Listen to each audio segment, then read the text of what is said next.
एक छोटा बिल्ली का बच्चा बारिश में भीगता हुआ एक दुकान के सामने कांप रहा था। लोग आते जाते रहे, लेकिन किसी ने उसे हाथ तक नहीं लगाया।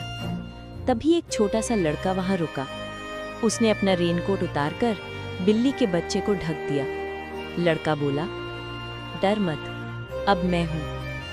लड़का उसे घर ले गया, गीले बाल सुखाए और थोड़ा दूध पिलाया। रात को बिल्ली का बच्चा उसके बिस्तर पर आकर सो गया।